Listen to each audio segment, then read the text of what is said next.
The lawyer's office sat at the edge of a small mountain town 2 streets down from the bakery my grandmother used to walk to every morning. I arrived early. The waiting room smelled faintly of coffee and old paper. Outside the window, the mountains looked quiet and gray, the way they do before snow. My grandmother had lived here for nearly 40 years. The lodge she ran sat another 15 minutes up the road, tucked into a slope of pine trees. It wasn't fancy, but it had a reputation. Hikers, riders, and tired people escaping the city always seemed to find their way there. When I was 19, it became the only place I had left. That was the year my parents decided I wasn't welcome anymore. It wasn't one big dramatic fight. It happened slowly.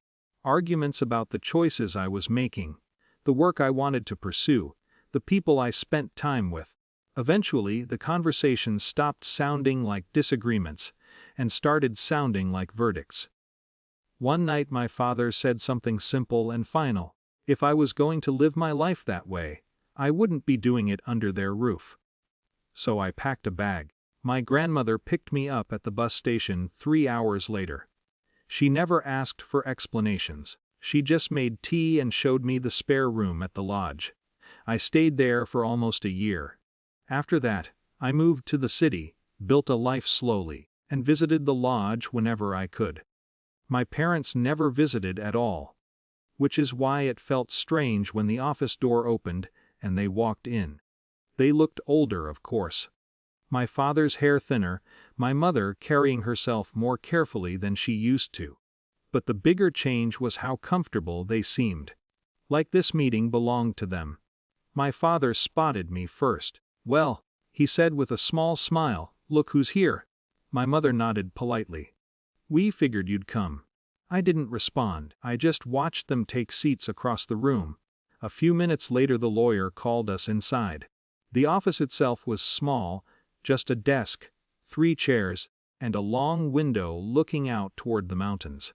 My parents sat down as if they'd done this many times before. My father leaned back and folded his hands. "So," he said lightly, "that lodge of hers, quite a place." The lawyer opened a folder, but didn't start reading yet. My mother glanced toward me. "It could be something really special," she said. "Your father and I were just talking about it on the drive up." My father nodded. "Tourism's booming around here. With the right renovations, that property could be turned into a real family business." He said it casually, like the word family had never been interrupted. I felt the oddest sensation while listening to them. Not anger. More like watching a conversation that had skipped over several missing years. The lawyer finally began reading. Most of the will surprised me. My grandmother had left donations to the local library, the volunteer fire department, even the bakery owner who used to deliver bread to the lodge on snowy mornings. She'd also left small sums to 2 women who had helped maintain the property over the years. Each bequest revealed another piece of the quiet life she'd built here. Then the lawyer turned the page. "The primary asset," he said, "the mountain lodge and surrounding property." My parents leaned forward slightly. "The property is to be transferred entirely to my grandchild." For a moment no one spoke. Then my father nodded slowly. "Well," he said, adjusting quickly, "that makes sense." My mother smiled politely. "Yes, of course. And we can all work together from there." The lawyer didn't react, he just continued reading. "There is, however, a final clause attached to this inheritance." The room grew very quiet. My father's smile stayed in place, but something about it stiffened. The lawyer read slowly. "The lodge may not be transferred, sold, or entered into shared ownership with any individual who has previously severed familial ties with the inheritor." For a moment, the words didn't fully register. Then my mother inhaled sharply. "What does that mean?" she asked. The lawyer looked up.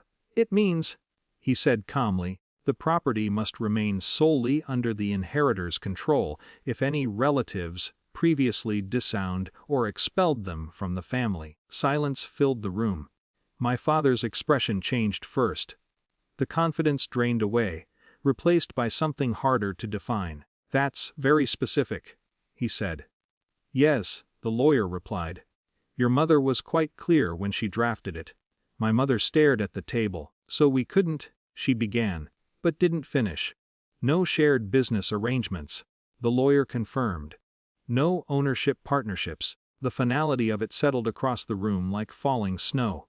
No argument, no negotiation, just a boundary written years earlier by someone who had seen everything clearly.